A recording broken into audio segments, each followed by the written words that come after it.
सुषमा घर के कामों में लगी हुई क्योंकि सुषमा की बेटी सीमा के लिए रिश्ता आने वाला था। घर की साफ सफाई, खाना पीना, सभी चीजों का इंतजाम अच्छे से हो जाता है। किसी को ध्यान में रखते हुए सुषमा सुबह से घर का काम कर रही थी, साथ ही अपनी बहू पूजा से भी काम करवा रही थी। एक तो सुबह से मैं खुद इतना काम कर रही हूँ, ऊपर से ये और काम करवा रही है। मैं तो परेशान हो चुकी हूँ अपनी सास से। ना जाने मेरी ननद भी ये घर छोड़ के कब जाएगी। बहू, खाने पीने की तैयारी हो गई ना? लड़के वाले आने ही वाले होंगे और तू है कि खुद से बातें करने में लगी हुई है। उधर खीर जल जाएगी।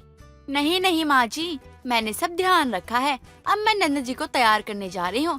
जब तक लड़के वाले आएंगे नन्द जी भी तैयार हो जाएंगी। पर देख लीजिएगा, इस बार तो नन्द जी को ऐसा तैयार करूंगी ना कि लड़के वाले मना कर ही नहीं पाएंगे।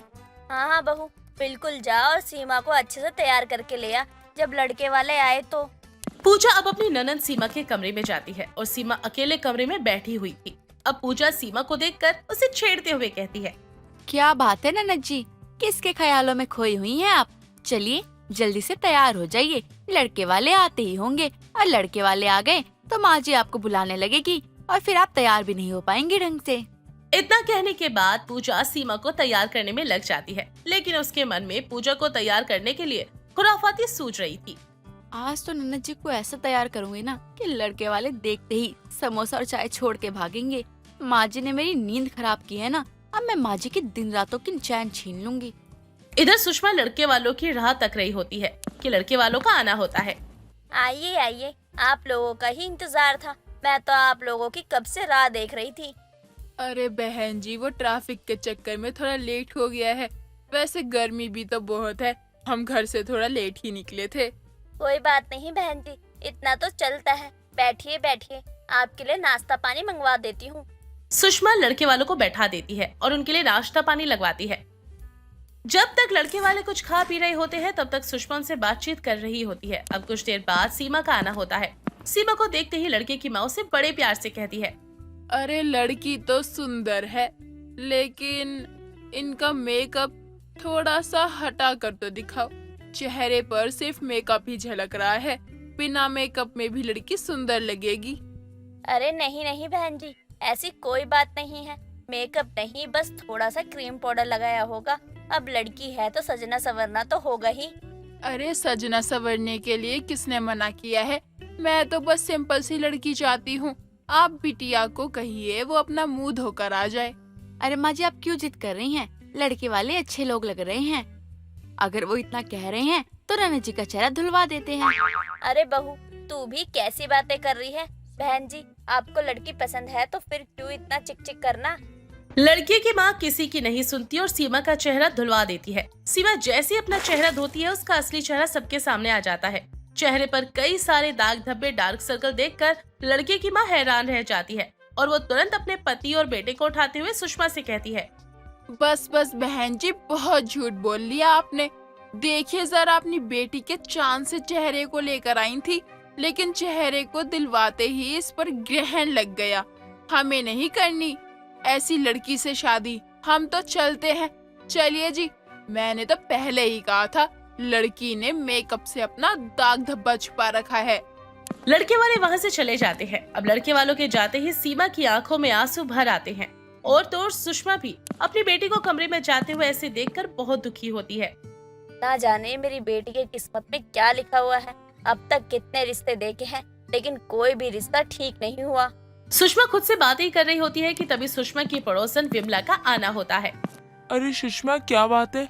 आज तो तेरे घर सीमा को देखने लड़के वाले आने वाले थे, लेकिन अभी अभी जब मैं बाहर से आ रही थी तो कुछ लोग तेरे घर से निकलते हुए सीमा की बुराई करते हुए जा रहे थे। ऐसा भी क्या हो गया? वही जो हमेशा से होता आया है। मेरी बेटी के चेहरे पर दाग पे दाने देखकर लड़के वालों ने रिश्ता तोड़ दिया। अरे बहुत बुरा हुआ तेरी बेटी के साथ तो, लेकिन तू चिंता मत कर, भगवान जल्दी ही सुनेगा। और जहाँ सीमा का रिश्ता लिखा होगा ना, वही होगा। तू जितनी भी कोशिश कर ले, वही होगा रिश्ता। इतना कहने के बाद विमला सुषमा को एक लड़के के बारे में बता देती है। वहीं पूजा तो इस रिश्ते के टूट जाने के बाद बहुत ही खुश थी और खुशी से अपने कमरे में जाकर खुद को आईने में देखते हुए कहती है, देखा माँ जी, मुझे परेशान करने का नतीजा। वैसे तो आपकी बेटी सुंदर है नहीं, लेकिन मैंने भी इनका ऐसा भड़कदार मेकअप किया था ना कि लड़के वालों ने आपकी बेटी का मुंह ही धुलवा लिया। भोली भाली सीमा बेचारी कहीं की नहीं रही। सुषमा को पता नहीं था कि उसकी बहू पूजा जानबूझकर उसकी बेटी की शादी नहीं होने दे रही थी। सीमा तो भोली भाली थी, उसे उसकी भाभी जो कहती वही सीमा मान लिया करती थी। ऐसे ही समय बीत रहा था। एक रोज विमला का बताया हुआ रिश्ता सुषमा के घर आता है। सारी तैयारियां चल रही थी, तभी सुषमा अपनी बहू को किसी से फोन पर बातें करते हुए सुन लेती है। अरे माँ, आप चिंता मत कीजिए, मैं इस बार अपनी सीमा नंद का ऐसा मेकअप करूंगी ना कि लड़के वाले दोबारा रिश्ता तोड़ के चले जाएंगे। कितने दिनों से तो उनके चेहरे पे ऐसी क्रीम लगवा रही हूँ ना, जिससे उनका दाग धब्बा दाने सब कुछ बढ़ रहे हैं। सुषमा ये सुन लेती है और तुरंत ही अपनी बेटी सीमा को मोहल्ले के पार्लर भिजवा देती है। इधर पूजा सीमा को ढूंढ रही थी, लेकिन सुषमा भी किसी न किसी बहाने से अपनी बहू को काम में लगा देती है और सीमा के बारे में बात ही नहीं करती। तभी लड़के वालों को आना होता है और लड़के का पिता सुषमा से कहता है, अरे सुषमा बहन, खातिरदारी तो बहुत हो गई, खाना पीना भी बहुत हो गया। अब लड़की को बुला लीजिए ताकि हम लड़की को देखकर रिश्ता पक्का कर सके। हाँ हाँ, बस आती ही होगी। विमला, जरा मेरी बेटी को बुला ला। विमला सीमा को लेकर आती है और जब सीमा को लड़के का पिता और लड़का देखता है तो सीमा को पहली नजर में पसंद कर लेता है, क्योंकि इस बार सीमा का मेकअप बेहद हल्का और अच्छा था, जिसमें दाग धब्बे तो छुप रहे थे, लेकिन सीमा का रौनक भरा चेहरा देखकर लड़के वाले रिश्ते के लिए हाँ भर देते हैं। अब उनके जाते ही पूजा अपनी सास से कहती है, माँ जी, आपने आज नंद जी का मेकअप मुझसे क्यों नहीं करवाया? क्यों बहू, आज तुझे अपनी ननद का चेहरा बिगाड़ने का मौका नहीं मिला तो तू उदास है? वो क्या है ना, मुझे सब पता चल गया था कि तू ही है जो अपनी ननद का चेहरा बिगाड़ बिगाड़ कर उसका रिश्ता बेकार कर रही थी। लेकिन आज उसका चेहरा सुधरा तो उसका रिश्ता भी पक्का हो गया और मुझे पता भी चल गया कि आखिर इन सब के पीछे कौन था। ये क्या कह रही है सुषमा तू? तेरी बहू थी इन सब के पीछे? राम राम राम, कैसी बहू है रे तेरी। भाभी, आप जानबूझकर ये सब करती आई हो। आपसे मुझे ये उम्मीद बिल्कुल भी नहीं थी। मैंने आप पर भरोसा किया, लेकिन आपने मेरा भरोसा तोड़ा। मैं आपको कभी माफ नहीं करूंगी। ये सब मैं जानबूझ के नहीं करती थी, बल्कि जब मुझे परेशान किया जाता था तभी मैं ये सब कर रही थी। मुझे चैन से सोने तक नहीं दिया जाता है, खाने नहीं दिया जाता है, जब जब आपके लिए रिश्ता आता है। इतनी सी बात के लिए तूने इतना बड़ा कांड किया, तुझे शर्म नहीं आई बेशरम कहीं की? सुषमा को अपनी बहू के बारे में पता चल चुका था और अपनी बहू को अब किसी भी काम के लिए नहीं रखती। खासकर सीमा का तो कोई भी काम हो वो उसके लिए उसे नहीं कहती। सुषमा अपनी बहू को अब अपनी बेटी से दूर ही रखती। कमला अपनी दोनों बच्चियों के लिए बेहद खुश थी, क्योंकि उसकी दोनों बेटियां जुड़वा थी और उनकी शादी एक साथ जो होने वाली थी। दोनों बहनें दुल्हन के जोड़े में आ ही रही थी कि दोनों दूल्हे मंडप में खड़े होकर एक दूसरे से खुसर फुसर करते हुए कहते हैं, अबे भाई, इन दोनों में से मेरी आरती कौन सी है? और मेरी पूजा कौन है? मुझे तो बिल्कुल ही नहीं पता चल रहा है आज। हाँ भाई, समझ तो मुझे भी नहीं आ रहा। और देख, मैं पहले कह देता हूँ, मेरी वाली आरती है, उसको गलती से भी अपने रूम में लेके मत चले जाइयो। अच्छा, कहीं तू ले गया तो मेरी पूजा को, तो मेरा क्या होगा? अरे गलत फहमी हो उससे पहले पहचान ले कि हमारी कौन सी है। हाँ विपुल, तू सही कह रहा है, पर दोनों सुंदर बहुत लग रही हैं। हाँ, सुंदर तो बहुत है। शायद ना वो राइट साइड वाली ना आरती होगी। नहीं, वो राइट साइड वाली मेरी पूजा है, लेफ्ट साइड वाली तेरी। वहीं दूसरी तरफ जुड़वा बहनें चलकर आ ही रही होती हैं और एक दूसरे से कहती हैं, पूजा, हमारे होने वाले पति पागल ही हो रहे होंगे। बेचारों को तो समझ ही नहीं आ रहा होगा कि उनकी जान कौन है हम दोनों में से। सही कह रही है तू, बेचारों की आंखें तो देख, हमें कितनी दूर से पहचानने की कोशिश कर रही हैं। नजरें ही नहीं उठ रही उनकी तो। ऐसा कर, तू मेरे वाले को प्यार से घूर, उसे लगेगा तू उसके वाली है, और यही मैं विपुल के साथ करती हूँ। वाह, बिल्कुल सही बोली। मैं विशाल जीजू को अभी देखती हूँ, बट मुझे ये जीजू पीजू बोलना अच्छा नहीं लगता। हाँ तो मत बोल, मैं विपुल को नहीं बोलूंगी, तो विशाल को मत बोलियो। दोनों एक दूसरे के पति को जानबूझकर ताड़ती हैं, उनके सामने खड़ी हो जाती हैं। तभी विपुल और विशाल कहते हैं, विपुल, मुझे पता चल गया, मेरी वाली वही है जो मुझे इतनी देर से ताड़ रही है। हाँ, वो देखना, वो वाली मुझे तार रही है। इसका मतलब कि वो मेरी वाली है, मतलब जो जिसको तार रहा है ना, वो उसका वाला है। हाँ, तू सही कह रहा है। नहीं नहीं भाई, मुझे कोई डाउट नहीं है। एक मिनट भाई, कहीं का कोई प्लान तो नहीं है? देखना, हमें देख के हंस रही है। नहीं यार, तू ऐसा क्यों सोच रहा है? माना कि दोनों हमसे कई बार पंगे ले चुकी हैं, बट आज वो ऐसा नहीं करेंगी। अबे भाई, ये नारी है, ये कुछ भी कर सकती है, और बिना सरप्राइज के तो ये रह भी नहीं सकती। ये भी है, बस एक बार शादी हो जाए मेरे भाई।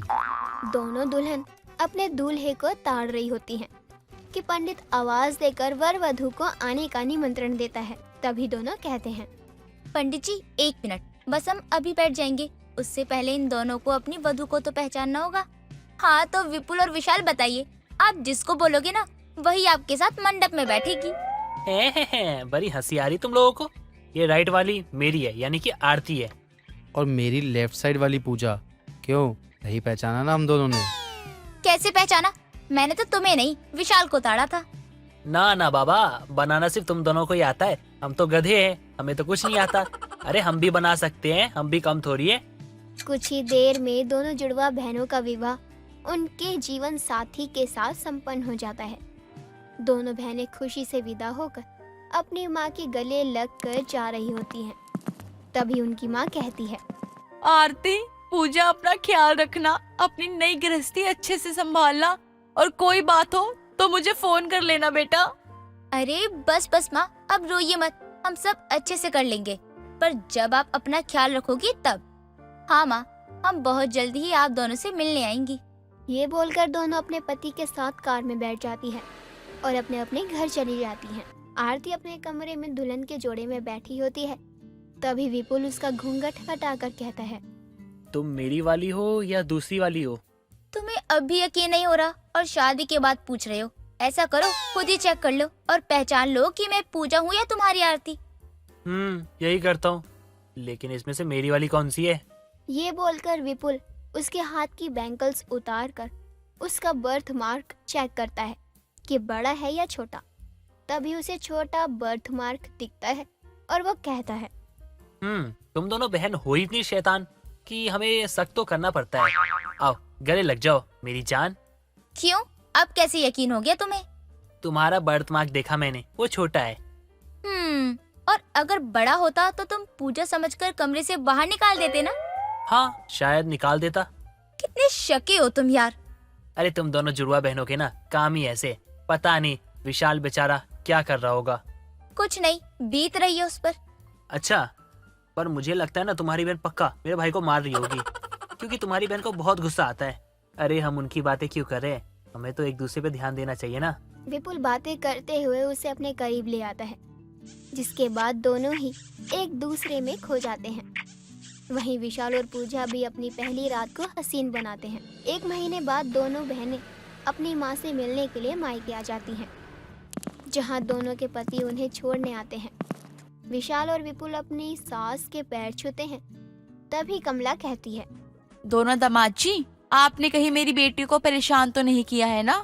कहाँ मम्मी जी, आपकी बेटी ने बहुत मुझे परेशान कर रखा है। किया। तुझे भी परेशान किए?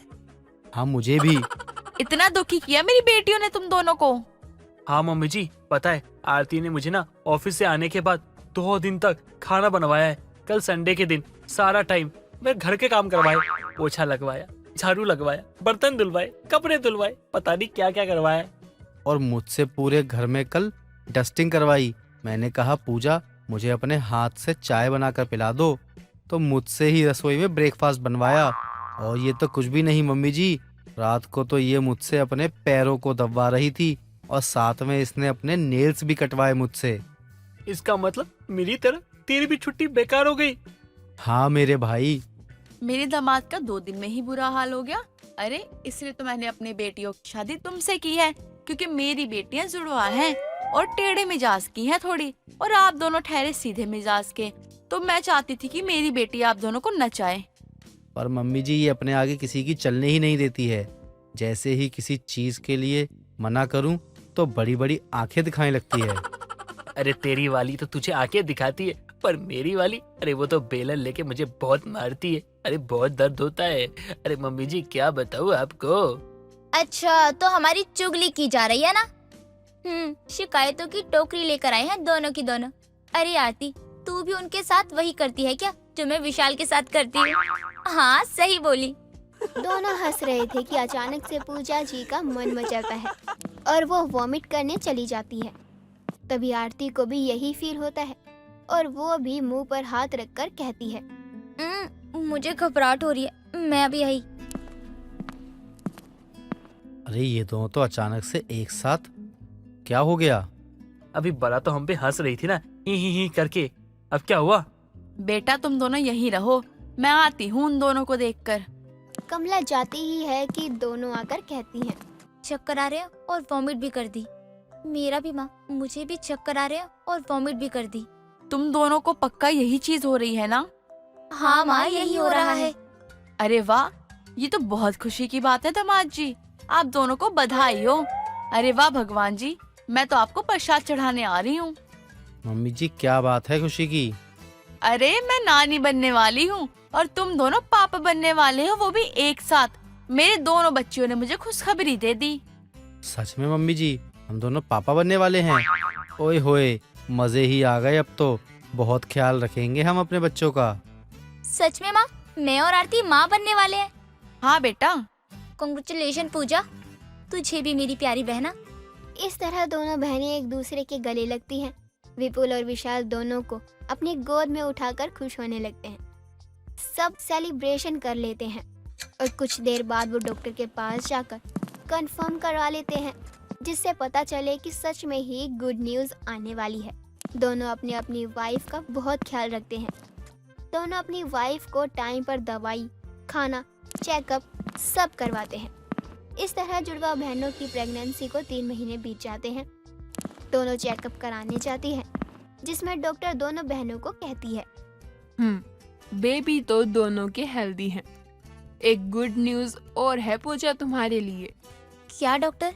तुम्हारी सोनोग्राफी में पता चला है कि तुम जुड़वा बेबीज की मदर बनने वाली हो। Congratulation Puja. Thank you doctor. Arti, तूने सुना, मुझे 2 बेबी होने वाले हैं। हाँ मैंने सुना, और मैं तेरे लिए बहुत खुश हूँ। सब लोग तेरी इस बात से बहुत खुश होंगे, और विशाल भी। पूजा की ये खुशखबरी सुनकर घर में फिर से सेलिब्रेशन होता है। फिर जुड़वा बहनों की गोद भराई की रस्म रखी जाती है। इस तरह नाच गाने करते हैं। विशाल अपनी बीवी का और ज्यादा ख्याल रखने लगता है और 9 महीने बीत जाते हैं। पूजा बेड पर बैठकर दूध पी ही रही थी कि उसके लेबर पेन शुरू होने लगता है और वो चिल्लाकर विशाल को बुलाने लगती है। विशाल उसे तुरंत हॉस्पिटल में एडमिट करवाता है। वहीं आरती को भी पूजा की खबर लगती है, तो वो एक बैग में जरूरी सामान रखती है।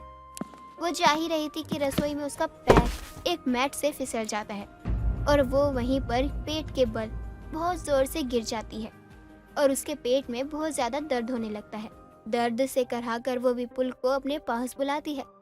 इस हाल में देखकर विपुल बहुत घबरा जाता है। दोनों बहनें ही एक ही हॉस्पिटल में एडमिट होती हैं और ओटी के बाहर सब स्टेशन पर होते हैं। तभी कमला कहती है, हे भगवान, मेरी दोनों बेटियों की रक्षा करना। हे प्रभु, हे परमात्मा, मेरी आरती ठीक हो। मम्मी जी देखिए ना, मैं से कितना कुछ कहता था और कहता था ध्यान रखो, लेकिन ये मेरी एक नहीं सुनती थी। देखिए ना क्या हो गया।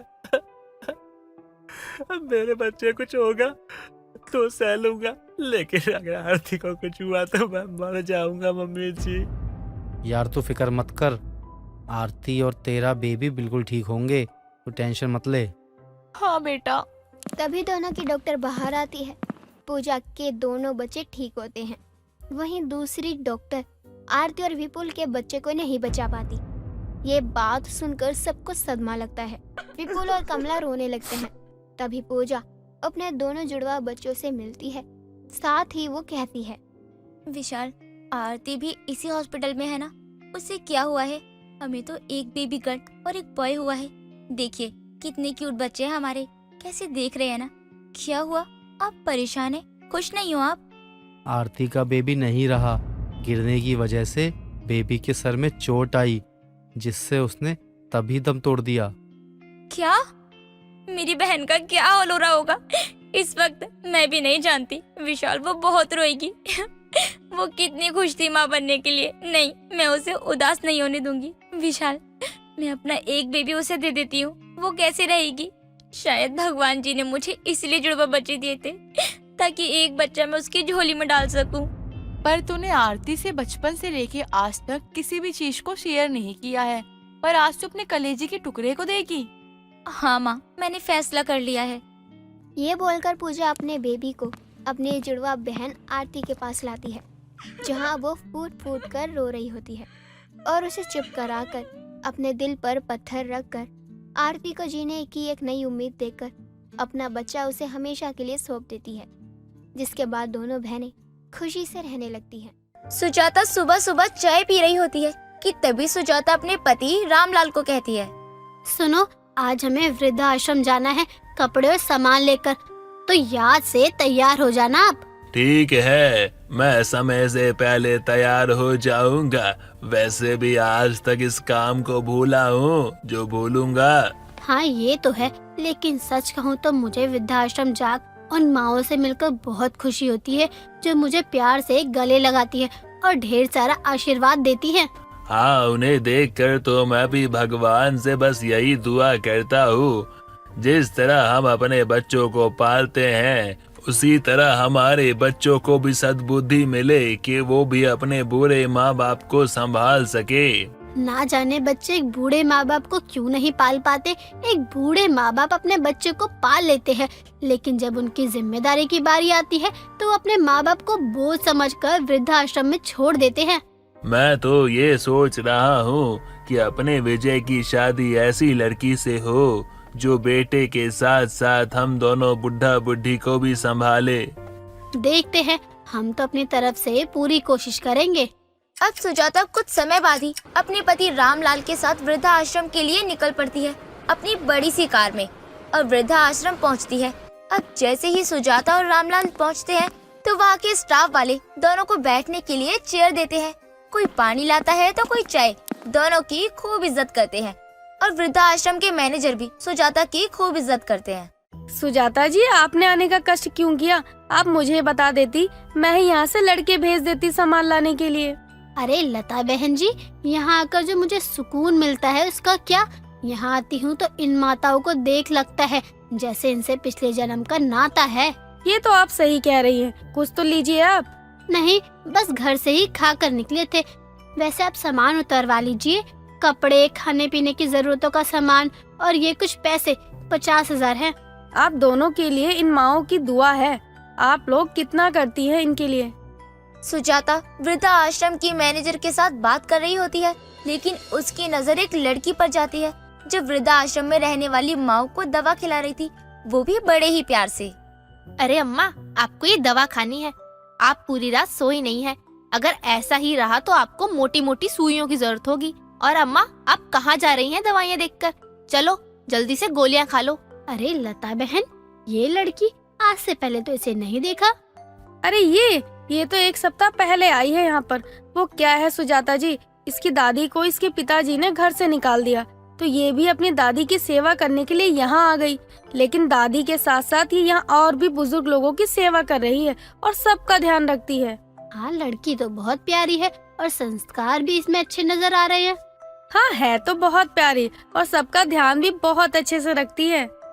कुछ समय बाद ही सुजाता घर आती है और अपने पति रामलाल से कहती है, सुनिए, शाम में विजय आएगा तो मैं उससे उसकी शादी की बात करूंगी, क्योंकि अब तो उसकी शादी की उम्र हो चुकी है।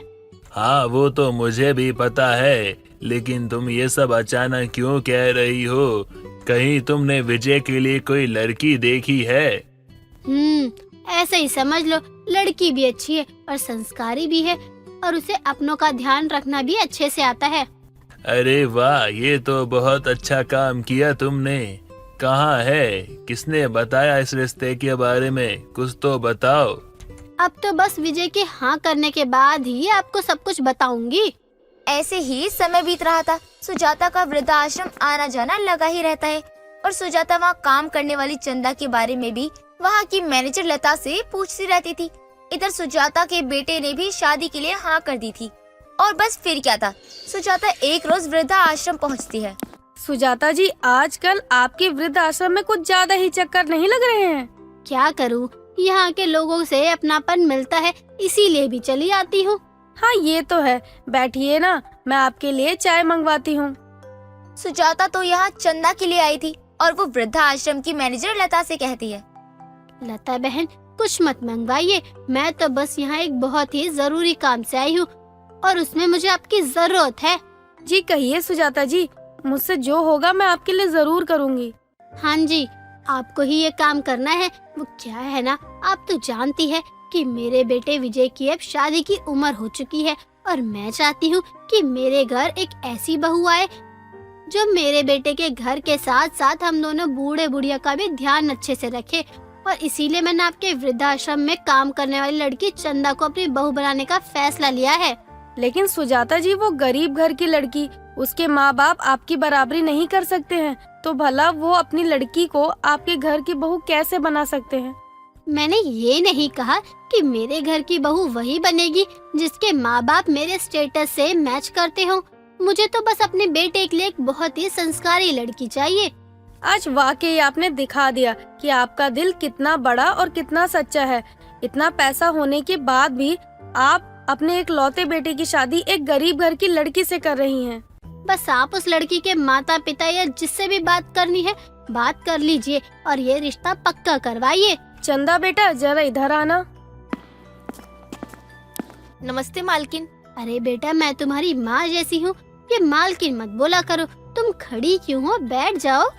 अरे नहीं नहीं, बस मैं तो काम कर रही थी। कोई काम है क्या मुझसे? नहीं, बस यूं ही बुला लिया। वो ये पैसे तुम रखो, किसी चीज की जरूरत हो तो बताना। लेकिन आप ये पैसे मुझे क्यों दे रही हैं? मैडम को दे दीजिए, वही सब देखती हैं। अरे चंदा, ले लो, शगुन समझकर ही ले लो, कभी न कभी तो काम आ ही जाएगा ना। अब चंदा वो पैसे लेकर वहाँ से चली जाती है और सुजाता भी वहाँ से घर आ जाती है। रामलाल भी सुजाता को खुश देखकर अपनी पत्नी से कहता है, क्या बात है सुजाता, आज तुम्हारी स्माइल कुछ अलग सी है। कहीं तुमने कोई दूसरा बुढ़ा तो नहीं पटा लिया? अरे एक कम है जो दूसरे को अपने सर पर बैठा लूं।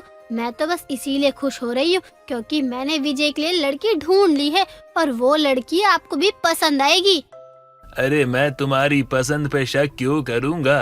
अरे मैं भी तो तुम्हारी ही पसंद हूँ ना, और देखो ना मैं कितना हैंडसम हूँ। अच्छा ये बताओ, कौन है वो जिसे तुमने हमारी बहू बनाने का सोचा है?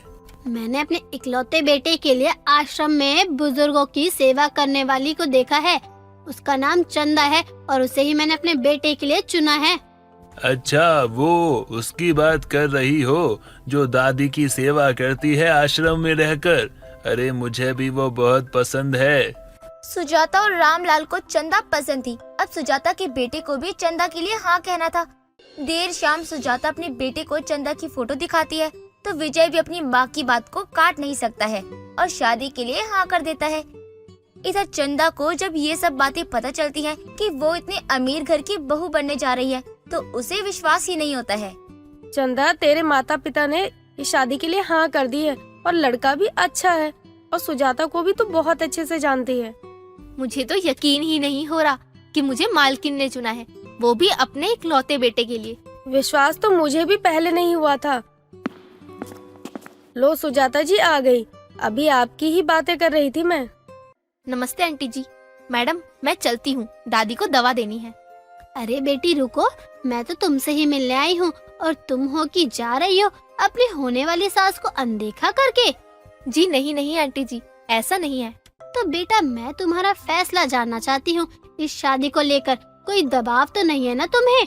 जी नहीं, बिल्कुल भी नहीं, बल्कि मैं तो खुद को इतनी किस्मत वाली मान रही हूँ कि मैं आपके घर की बहू बन रही हूँ।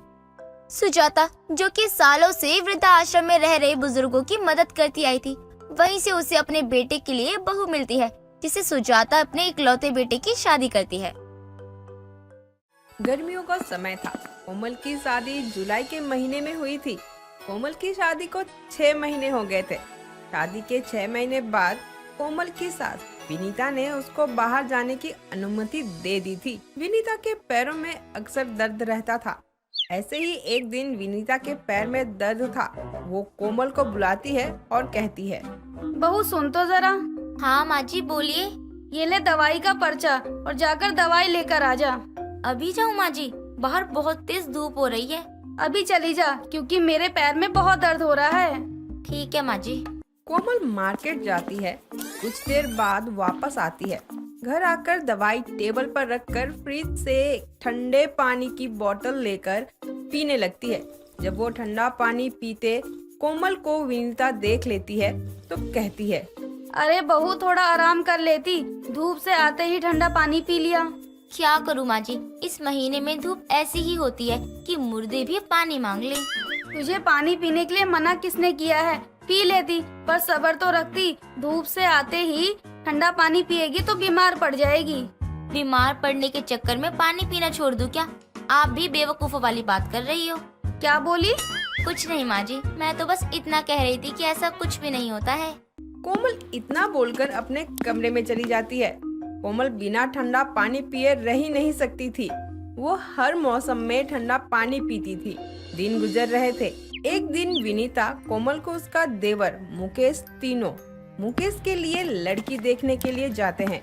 वो लोग लड़की वालों के घर पहुंच जाते हैं। लड़की के घर वालों ने बहुत अच्छे से मेहमान नवाजी की थी, कोई भी कमी नहीं रखी। सबने खाना पीना खाया, लड़की देखी, सबको लड़की भी पसंद आ जाती है। मुकेश का रिश्ता भी तय हो जाता है। रिश्ते की सारी बातें हो गई थी।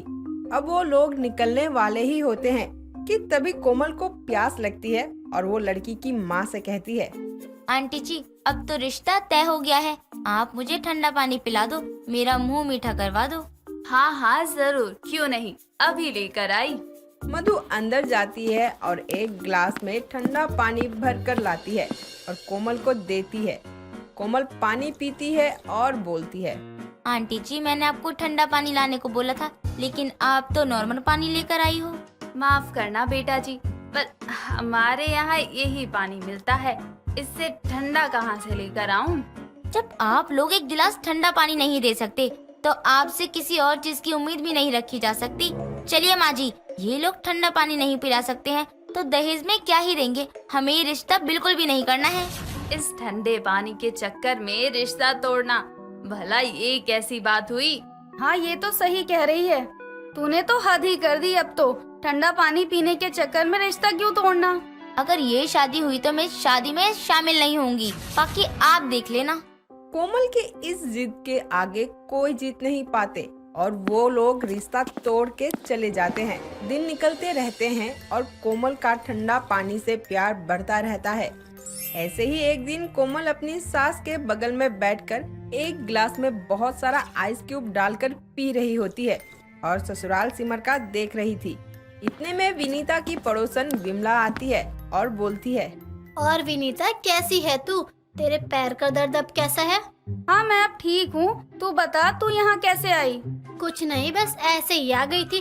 घर पर परेशान हो रही थी, तो सोचा तेरे घर आकर थोड़ी अपनी बहू की तुझसे चुगली कर लूं, पेट का दर्द थोड़ा कम होगा। अच्छा, अब क्या कर दिया तेरी बहू ने? विमला बोलने वाली ही होती है कि तभी उसकी नजर कोमल के गिलास पर जाती है और वो बोलती है, मेरी बहू की छोड़ अभी। ये क्या है? तेरी बहू बर्फ वाला पानी भी ऐसे पी रही है जैसे कोल्ड ड्रिंक पी रही हो। तू इसको समझाती क्यों नहीं है? इसकी बुद्धि में पत्थर पड़ गए हैं। ये गर्मी में तो छोड़, ठंडे में भी बर्फ वाला पानी पी लेती है। ठंडा पानी पीने के चक्कर में बीमार पड़ चुकी है, फिर भी अकल नहीं आई इसको। अच्छा, ये सब छोड़, तू मुकेश के लिए लड़की देखने गई थी, क्या हुआ? लड़की पसंद आई? लड़की तो अच्छी थी, पर इसके चक्कर में रिश्ता तोड़ दिया। इसको वहाँ ठंडा पानी नहीं दिया ना, तो रिश्ता होने ही नहीं दिया इस महारानी ने। अच्छा, बड़ी ही पागल है तेरी बहू। अच्छा, मैं अब चलती हूँ। विमला इतना बोलकर वहाँ से चली जाती है। ऐसे ही कुछ दिन बाद कोमल और विमला दोनों मार्केट जाते हैं। मार्केट में सारी खरीदारी के बाद कोमल को ठंडा खाने का मन करता है और वो गोलगप्पे की दुकान पर जाती है और गोलगप्पे वाले से कहती है, भैया गोलगप्पे देना 2 प्लेट। हाँ मैडम। भैया ठंडा पानी तो मिल जाएगा ना? हाँ हाँ मैडम, हमारे पास पानी है, वो भी ठंडा, चिंता मत करो। ठीक है। गोलगप्पे वाला विमला और कोमल को गोलगप्पे खिलाता है। कोमल को गोलगप्पे खाने के बाद बहुत तेज मिर्ची लगती है। वो गोलगप्पे वाले से पानी मांगती है। गोलगप्पे वाला उसको पानी देता है। कोमल पानी पीती है। जैसे ही वो पानी पीती है, वो गुस्से में गोलगप्पे वालों को बोलती है, ये क्या भैया, आपने तो कहा था कि ठंडा पानी है, पर ये तो ठंडा ही नहीं है। अरे मैडम, इससे ज्यादा क्या ठंडा पानी चाहिए आपको? हमारे पास तो यही है, पीना है तो पी लो, वरना पैसे देकर अपना रास्ते से निकल लो। पैसे? कौन से पैसे? मुझे ठंडा पानी बोलकर गर्म पानी पिला दिया और अब तुमको मैं पैसे दूंगी? कोमल और गोलगप्पे वाले में बहुत ज्यादा बहस हो जाती है और कोमल बिना पैसे दिए वहां से चली जाती है। ये सब पास में खड़ी विमला देख ही रही होती है और ये सारी बातें विनीता को जाकर बताती है। सुन विनीता, आज तो तेरी बहू ने हद ही पार कर दी। क्या हुआ? आज तेरी बहू के साथ बाजार गई, उसने वहाँ ठंडे पानी के चक्कर में गोलगप्पे वाले से लड़ाई कर ली और उस बेचारे को पैसे भी नहीं दिए। विनीता को ये बात सुनकर गुस्सा आता है और वो अपनी बहू को बुलाकर बोलती है, तू पागल हो गई है क्या, जो ठंडे पानी के चक्कर में सबसे लड़ाई करती रहती है? मैंने लड़ाई नहीं की, उसने मुझे पहले कहा कि ठंडा पानी है, बाद में गर्म पानी दे दिया, बस इसीलिए मैंने उसके पैसे नहीं दिए। अगर तेरा यही हाल रहा तो तू बहुत पछताएगी, इसीलिए कह रही हूँ ठंडा पानी छोड़ दे। विनीता इतना बोलकर वहाँ से अपने कमरे में चली जाती है। ऐसे ही दिन गुजर रहे होते हैं और गुजरते दिन के साथ कोमल ठंडे पर ठंडा पानी पीती रहती, चाहे दिन हो या रात, ठंडी हो या गर्मी। ऐसे ही एक दिन बहुत ज्यादा ठंडा पानी पीने से कोमल बीमार पड़ जाती है। उसको खांसी जुकाम सब हो जाता है, वो अधमरी हालत में हो जाती है। जुकाम बुखार की वजह से वो ना अच्छे से खा पा रही थी और ना ही पी पा रही थी। उसके बुखार से उसकी आंखें भी नहीं खुल रही थी, फिर भी उसका ठंडा पानी पीने से मन नहीं भरता। एक दिन विनीता उसके पास दवाई लेकर आती है और उसके साथ गर्म पानी भी लेकर आती है और उसे दवा देते हुए कहती है, ले बहू दवा खा ले। हाँ लाइए माँ जी। कोमल दवाई लेती है। जैसे ही वो पानी का गिलास लेती है, वो गिलास को छूती है और अपनी सास से कहती है, माँ जी ये गर्म पानी क्यों, आप मुझे पानी ठंडा दे दो ना। अब तो सुधर जा तू, ठंडा पानी पीने के बाद ये हालत हो गई है, फिर भी महारानी को ठंडा पानी ही पीना है। अपने आप को देख जरा, क्या हालत हो गई है तेरी, बुखार उतरने का नाम नहीं ले रहा है और तुझे अभी भी ठंडा पानी ही पीना है। विनीता उसको सुनाती रहती है और वो चुपचाप सुनती रहती है और उसको एहसास होता है कि उसकी इस हालत का कारण वो खुद है। उसके आंखों में आंसू आ जाते हैं और वो कहती है, मुझे माफ कर दीजिए माँ जी, अब मुझे एहसास हुआ कि ठंडा पानी पीने से मेरी ये हालत हुई है। आज से मैं आपको वादा करती हूँ कि मैं ठंडा पानी नहीं पीऊंगी। विनीता उसको पानी और दवाई देती है और धीरे धीरे कोमल बिल्कुल ठीक हो जाती है। अब वो किसी के घर भी जाती तो नॉर्मल पानी ही पीती। अब कभी भी ठंडे पानी पीने की जिद नहीं करती। अब वो कभी बाहर से आती, पहले थोड़ा आराम करती थी, फिर जाकर ही पानी पीती थी ताकि वो दोबारा से बीमार ना पड़े। चंपा की शादी चंपक नाम के लड़के के साथ हो जाती है।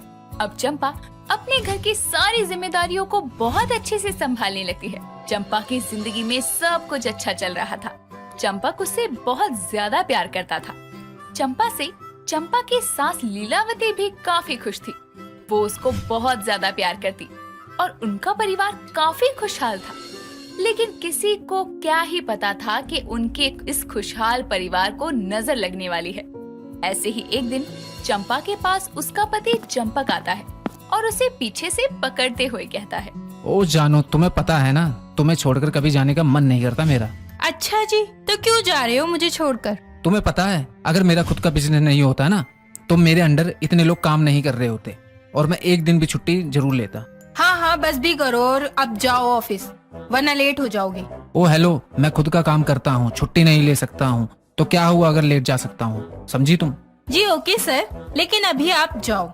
अच्छा, मुझे तुम भगा रही हो, रुको अभी तुम्हें बताता हूँ। चंपक अब चंपा के साथ मस्ती करने लगता है, लेकिन इस मामले में हमारी चंपा भी कम थोड़ी थी। वो भी चंपक के साथ मस्ती करने के लिए इधर उधर भागने लगती है।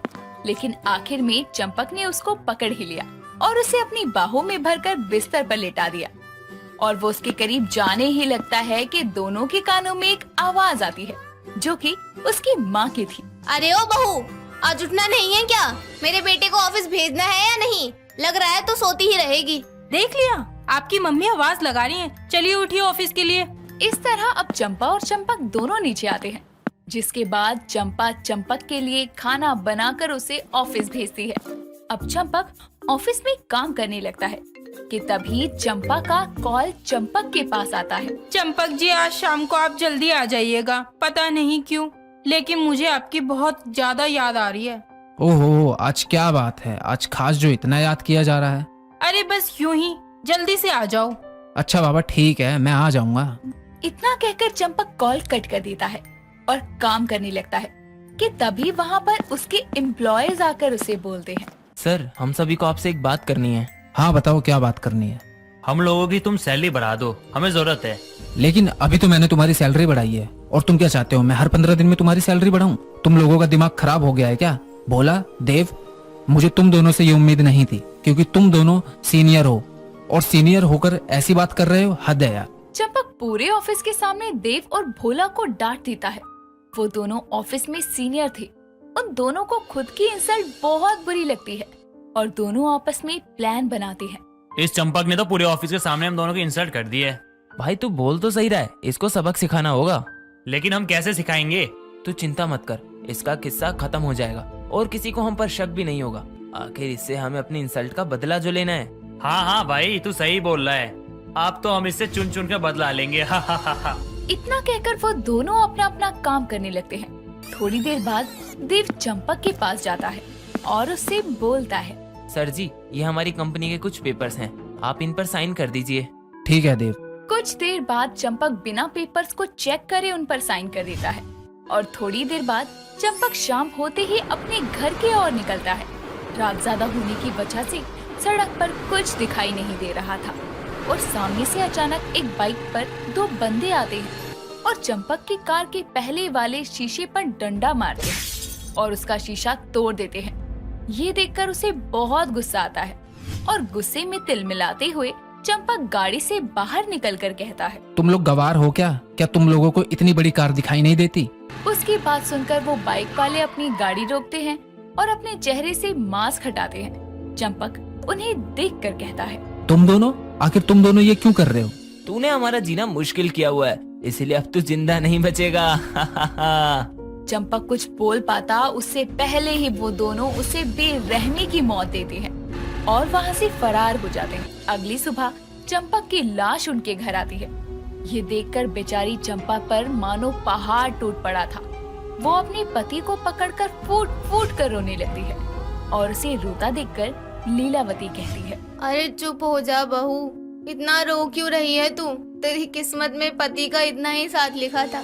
मम्मी जी, मैंने इनको कहा था जल्दी घर आने को, लेकिन लेट आए, और आए भी तो कैसे। कुछ समय बाद चंपा अपने पति की लाश का अंतिम संस्कार करती है और जब वो घर आती है तो घर पर देव और भोला को देखती है। उसे देखकर चंपा कहती है, तुम दोनों तो मेरे पति के खास एम्प्लॉय थे ना? तुम्हें पता है क्या कि उनको किसने मारा है? अगर पता है तो प्लीज बता दो। अरे मूर्ख औरत, हमने ही तेरे पति को मारा है। लेकिन क्यों? आखिर उन्होंने तुम्हारा क्या बिगाड़ा था? क्योंकि तेरे पति ने हमारे ऑफिस के सामने हमारी इंसल्ट की थी। अब हम अपनी इंसल्ट किसी के सामने बर्दाश्त नहीं कर सकते ना। मैं पुलिस में जाऊंगी और तुम दोनों के खिलाफ रिपोर्ट करूंगी। तू हमारा कुछ नहीं बिगाड़ सकती है, क्योंकि हम अपने खिलाफ कोई सबूत ही नहीं छोड़ते हैं। वैसे भी तेरे पति से सब कुछ हमने अपने नाम करवा लिया, ये घर, कारोबार। अब तुम एक गरीब और फटीचर बन गए हो। निकलो अब यहाँ से, चलो। अरे क्यों निकलो, मैं तुम लोगों को छोड़ूंगी नहीं। इतना कहकर अब लीलावती देव और भोला को मारने लगती है, लेकिन वो असफल रहती है। उसको ऐसा करते देखकर देव कहता है, ओहो, तुम कितने बेचारे बने हुए हो। एक टाइम था कि तुम लोग खूंखार शेर बने फिरते थे, लेकिन अब चलो, मैं उन सबको भूल जाता हूँ। मैं तुम लोगों को यहाँ रहने के लिए परमिशन दे देता हूँ, लेकिन तुम दोनों को यहाँ पर सिर्फ और सिर्फ नौकरानी बनकर रहना होगा। बोलो, क्या तुम्हें मंजूर है? उसकी बात सुनकर चंपा सोच में पड़ जाती है, लेकिन कुछ देर बाद चंपा कहती है, हाँ मुझे मंजूर है, जैसा तुम बोलोगे मैं वैसी ही रहूंगी। बहू तू ये क्या कह रही है? आखिर तू ऐसा क्यों कर रही है? माँ आप कुछ मत बोलिए।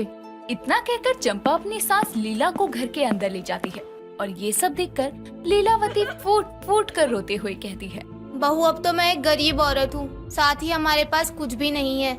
आखिर तूने गरीबी के चलते इन लोगों के सामने अपने घुटने टेक ही दिए। नहीं मम्मी जी, मैंने गरीबी के आगे घुटने नहीं टेके हैं और न ही इनके आगे, लेकिन हाँ, मैं इन लोगों के साथ रहने के लिए राजी हो गई हूँ। इसके पीछे एक बहुत बड़ा षड्यंत्र है, क्योंकि इन्होंने सारे सबूतों को मिटा दिया है और मेरे पास कोई सबूत नहीं है इन्हें गिरफ्तार करवाने के लिए। मुझे यहाँ रहना ही पड़ेगा, बस इसलिए इनको सबक तो सिखाना ही होगा ना। बेटा वो सब तो ठीक है, लेकिन मुझे इस बात का डर है कि कहीं तुझे कुछ हो ना जाए, ये लोग तुझे कोई नुकसान ना कर दे या तेरे साथ कुछ गलत ना कर दे। आप बेफिक्र रहिए माँ जी, ऐसा कुछ भी नहीं होगा। दोनों सास बहू आपस में प्लान करके उस घर में रहने लगती है। दिन गुजरते हैं, चंपा घर के काम करती और चंपा जब भी देव और भोला के पास कोई सामान देखती या फिर कोई भी सामान देने जाती तो भोला उसका हाथ पकड़कर उससे बदतमीजी तक करने की कोशिश करता। एक रात की बात है, देव और भोला काफी नशे में थे।